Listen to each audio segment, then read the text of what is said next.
Thank you for joining us tonight. I'm Maury Aronson, the Director of Artistic Programs at Global Arts Live. Global Arts Live is a not-for-profit presenting organization located in Cambridge, Massachusetts. Our concerts take place in venues in Cambridge, Boston, and Somerville. To celebrate our fall season and back to live performance, we are hosting a few virtual talks with creators whose work we will see in theaters this fall. In addition, you can look forward to virtual talks with composer and musician Mehmet Ali Sanlikol, composer and director of Sanlikol. That'll take place on October 12th. Jesse Stinnett, artistic director of Boston Dance Theatre, October 19. Choreographer Rafael Xavier, November 16. Tonight, we are joined by Katie Nelson, creator of Path of Miracles, which we will present October 7th through 9th at First Church Congregational on Garden Street, just outside of Harvard Square in Cambridge, Massachusetts.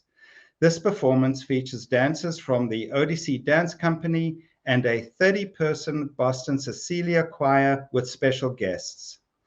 This will be the Boston premiere of Path of Miracles, a performance experience inspired by the Camino de Santiago, an ancient pilgrimage route across northern Spain.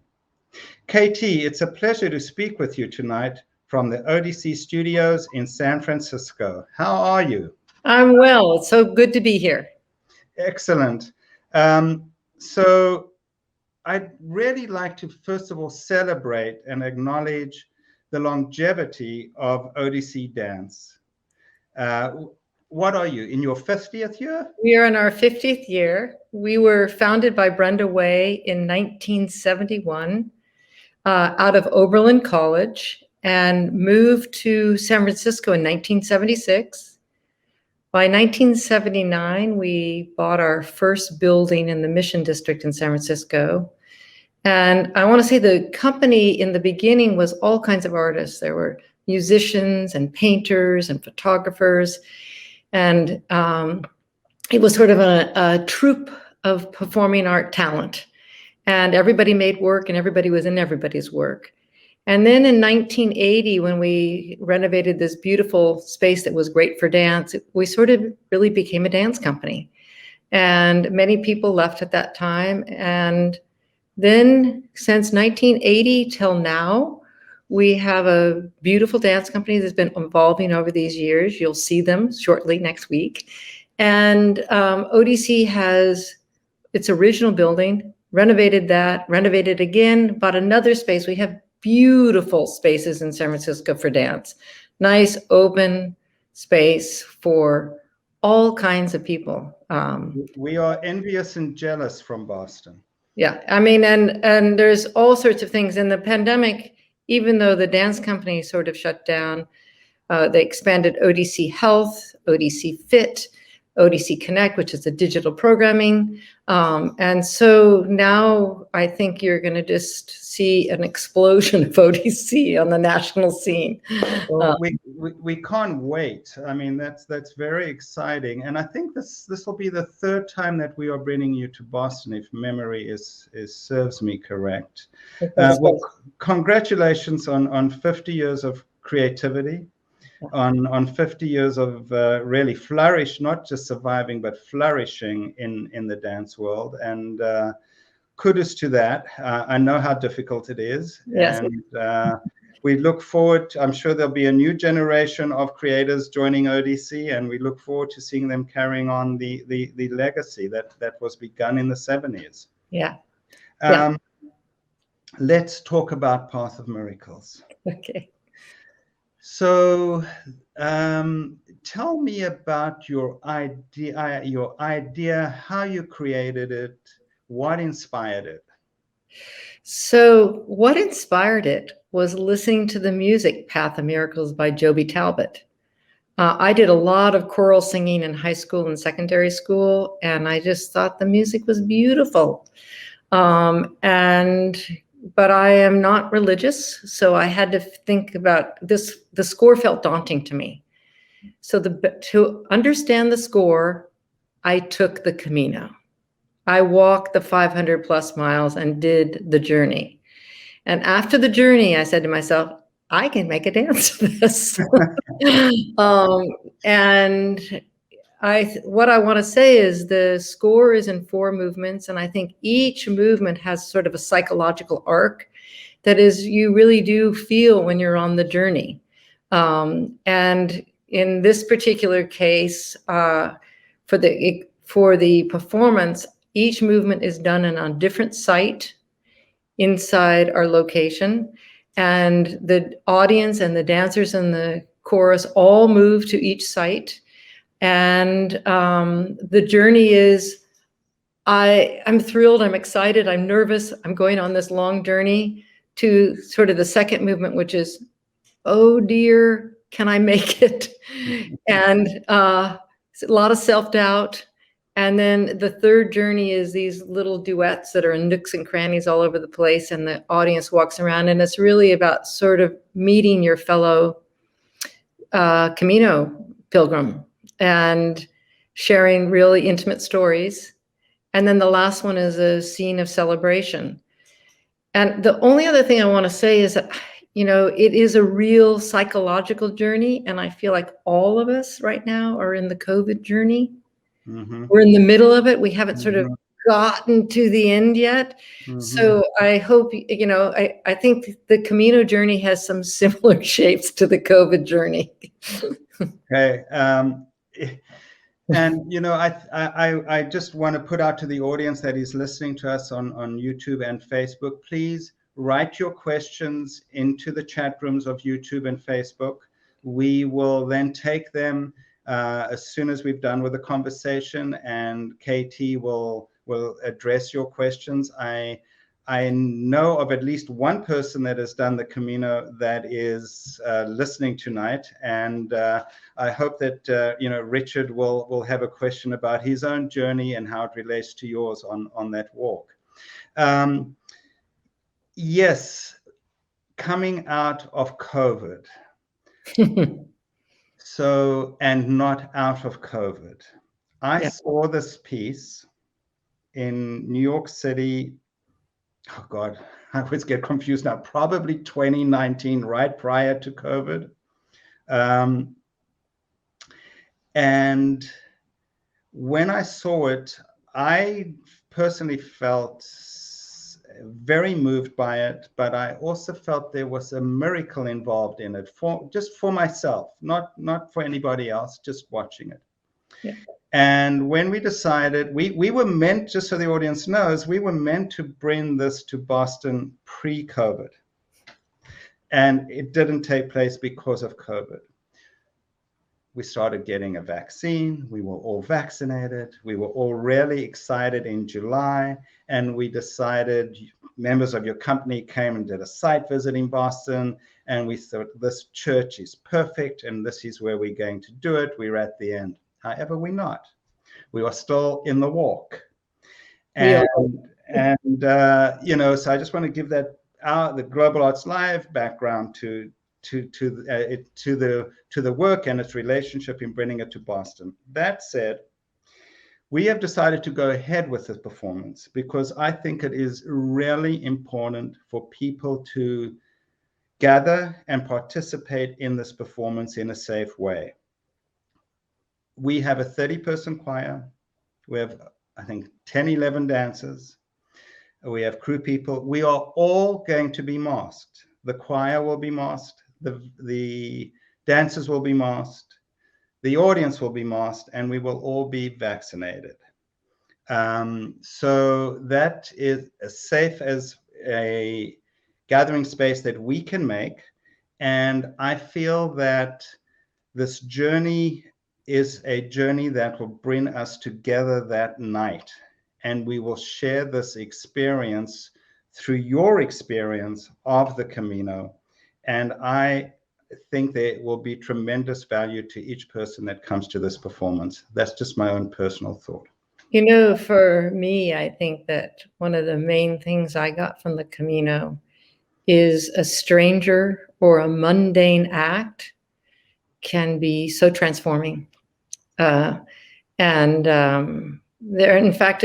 something about being able to give yourself over to a stranger that's maybe more freeing than to a friend. I also want to say that there's a very intimate thing that happens between the chorus and the dancers. Volti Vocal Ensemble in San Francisco worked with us to create the choreography. So there's a lot of interaction. We lift the singers, we dance around the singers, and we do bring, and you'll be invited to join us into the music if you want to, into the stage area. You don't have to join us, but I want the audience to be as close to the music as possible and to the dancing, to feel the intimacy of the journey. Mm-hmm. It is an internal journey, even though you are walking 500 something miles. It really is an internal journey. And I think you can all appreciate what it means to be exhausted by something. And it is through that exhaustion, I think you find something new. And then, may I share one more thing? Absolutely. Okay, so at the very end of my journey, I went to the cathedral, the main cathedral in Santiago, and had my first service. And the priest at the end asked all the pilgrims to stay if they wanted to. And we stayed, and the rest of the community left, the townspeople. And he took us all around his beautiful cathedral. We went into the Vespers area. We went onto the altar. We went under the altar to a sacred prayer place. We went to St. James Sanctuary, which is really primitive and old. And the whole time, the other priests were praying and singing in some other space. This is a huge cathedral. And I just felt like he took me into his home, his sacred home, and walked me through it. And I think that imprinting of going to different parts of that cathedral is how Path of Miracles, this production, ended up taking you on a journey also into whatever space we're in this case, your church. Yeah. And I don't know, there was something, somebody sharing their home. And it was just very sweet. Well, I felt that when I saw the work in New York City, and I felt there was a great deal of sharing, and I was one of those people that participated in the movement of it. I saw it with a producer friend of mine who I produce an annual flamenco festival with, and we just bumped into each other on the road, and he is from Madrid. And he said, "Where are you going?" I said, "Oh, I'm going to see this." And he came with, and he was so moved by it that he implored me, absolutely implored me. He said, "Maury, you have to bring that to Boston." So I was going to bring it anyway. So I can't wait to see it. Can you talk a little bit about, because this is a case where you heard the music first, and you've now created the music came first and then the movement, I suppose. Yes. Which can be a little different at times, I think. Yes, often it's the other way. Usually I start with the movement and then ask for the music. Yeah. So I can tell you, I started the creative process with an arm phrase, and the arm would go this way and the body would go this way. It's sort of like the struggle of being on the journey. That's what I tried to put in my body. Just, I thought this was going to happen. Oh no, that's happening. And then the dancers, ODC dancers, what we do, we say problem solve. So they invented a ton of other material. One group of dancers took all the arms and put it in the lower legs. Other people mixed it up and added hip legs to the arms.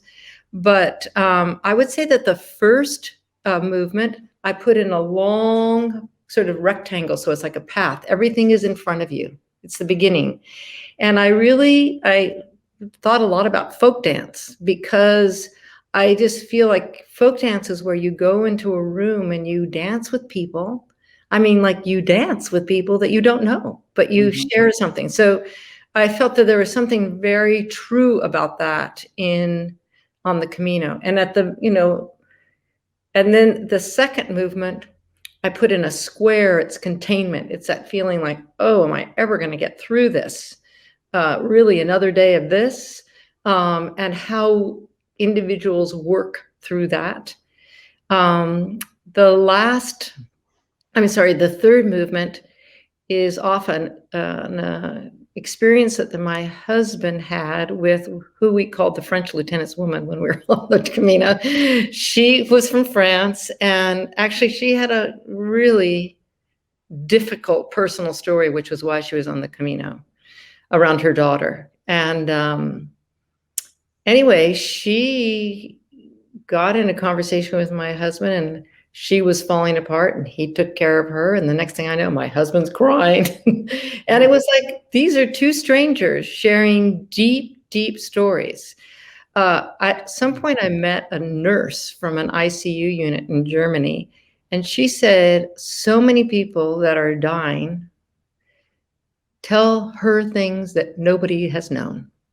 It's like letting go of stuff. And that's what I really felt that happened in the third movement, is like you can actually let something go, instead of, if you tell your friend, they're always going to remind you. And so that's what the third movement is. It's very intimate and vulnerable. And I allow the audience to walk around then. Until then, you're guided.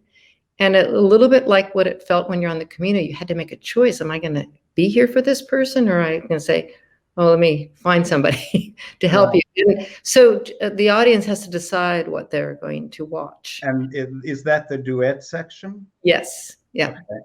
And then finally we get to the plaza, which is just, you're giddy. You're like, really? I did that? And so you're moved, and sort of there, we have a giggle section, and you also realize when you arrive at the end of the journey that yes, you did it, but you did it with others. Like, we don't do this alone. We don't do this life alone. We do it with other people. And they could be people we know well or knew quite well on the third week and never saw again. We met one night. But there is something reassuring about life when you know someone will come forward at any moment to help you find a bed, get you some water, find some new socks. It's like, I don't know, it's mundane, but it's very, very meaningful. So. Okay. Well, I want to see if we have any questions, because both you and I can't see yet if we have any questions. But if we do have any questions, if our producer behind the scenes can put them on the stage. There we go. Do you have any story? You can read this yourself, Kate. Yes. Yes. Okay. Yeah. I mean, I do think so. There's a stick solo at the end of the second movement. And I met two pilgrims. I did not talk to these particular pilgrims, but one man was literally carrying a sled full of stuff, dragging it behind him for his sins. There was another young man with one arm bicycling the Camino, up hills, down dirt roads. And so I think that solo reminds me of those spirits making that real effort. And I would say, yes, my stories are all through there. If you come, I'll tell them to you personally. All right. I met Fabian, who lost a dad to suicide. I met a young gentleman from Hungary who was an architect student. All he wanted to do is find the love of his life. Okay. It's just all kinds of people.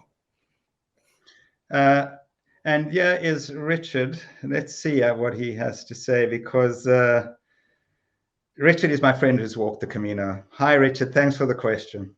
Absolutely. At some point, I went with my husband, and I want to say everything happened to him.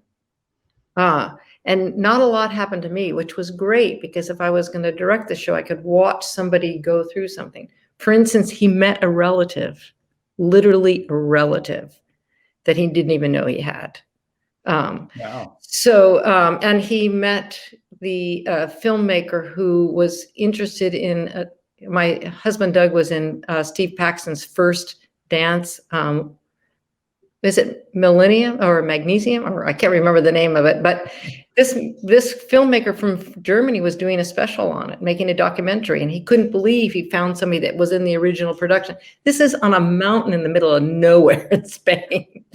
So there were like really wonderful things like that. But yes, he ended up injured, and different people gave him different painkillers and blah.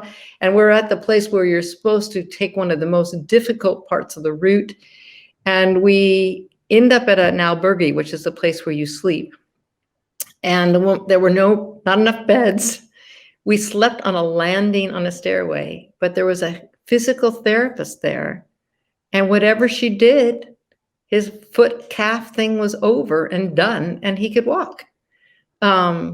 So again, it is the mundane that can really, change the day. So. And personally, did you think you might not finish it? Was there a point where the challenge is just overwhelming? Yeah, Doug was like, I'm not sure I can do this. I think my most favorite thing though is we're like 3 miles in on the first day, and Doug, my husband, turns to me and goes, "How long is this? How long am I walking?" He was like, "Whoa, what did I buy into?" So the choir in Boston has not yet, well, they haven't worked with a company. So why don't we just talk a little bit about that? Because I know you coming into Boston, we opened the performance on Thursday night, and you coming into Boston on Friday. That's quite a while before the performance. So can you just describe for the audience a little bit of the preparation you're going to do with the choir in the Boston Cecilia Choir in Boston? Yes. So Sid Chan is one of the singers from Volti. He was part of the original choreography that we made between the chorus and the dancers. And he also had worked with Meredith Monk some, so he was used to singing and moving.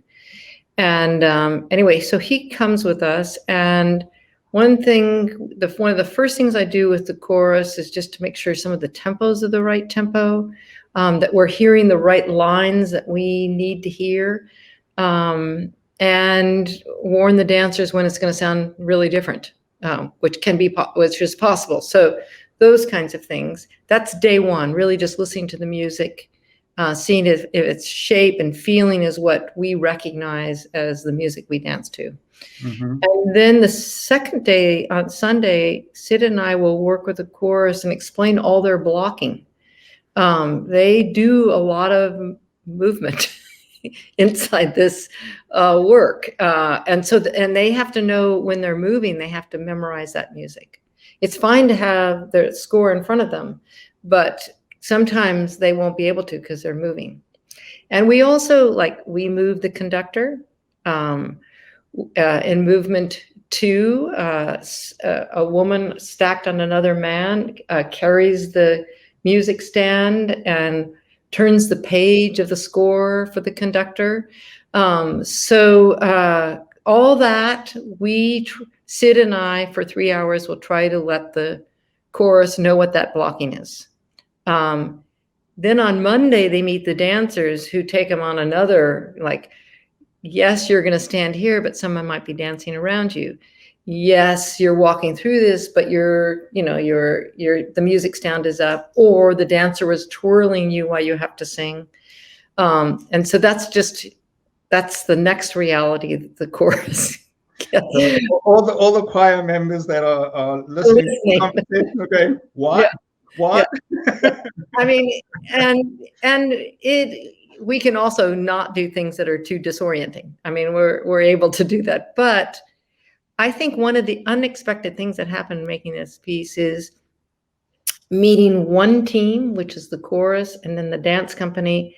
And they start out separate in this work, but by the end of the work, they're together. They're one unit. And throughout the evening, the audience has interactions with the work, but in the very end, parts of the audience walk out with the singers and the dancers. So it's really about dissolving those barriers between identities or teams and we don't know who you are. We don't know who you are. I'm going to drink. And then we find each other. Sorry, get my hands in the right part of the screen.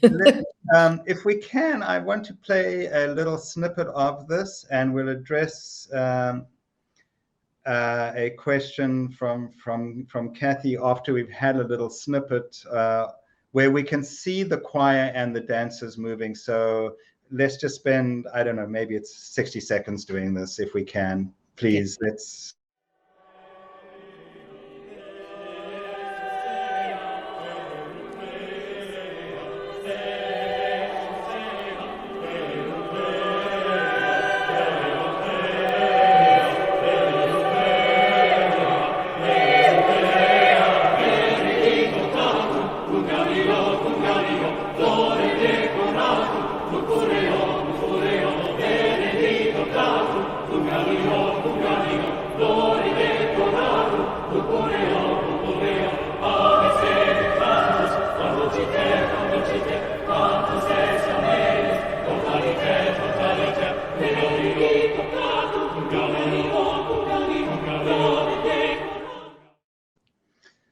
Every time I see that, every time I hear that, I am absolutely in awe, and I cannot wait to see it live. I really cannot wait. So I think Kathy asked a question of how many days was the journey?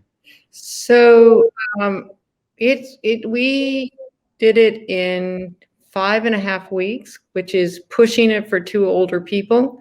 But we met so many young people who said, oh, no, you have to meet us at the next albergue. This is the place where you sleep.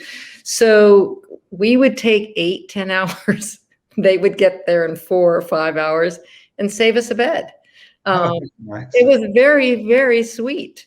And I was told by somebody else who went to take a day off. So the first time we took a day off and had started back on the journey the next day, we were like, we're never taking a day off. It was too hard to start again. We might only walk 10 miles instead of 20 miles a day, but we're not taking a day off. Yeah, and so it is in that. I saw a man walking the journey back. You know, he had gone forward in it and he was going to return. I met people who had started in France. I mean, up north near Paris. So a lot of people are working on things. Richard's come, with another question. If you can just read it to yourself. I think that this is a wonderful comment, Richard. The first is about the body. The second third about the mind, and the third part about the spirit. Yes, I mean all are there the whole time. But it is through, I think, the wear and tear of the body, which is connected to the wear and tear of the emotional world, that you really access the spirit.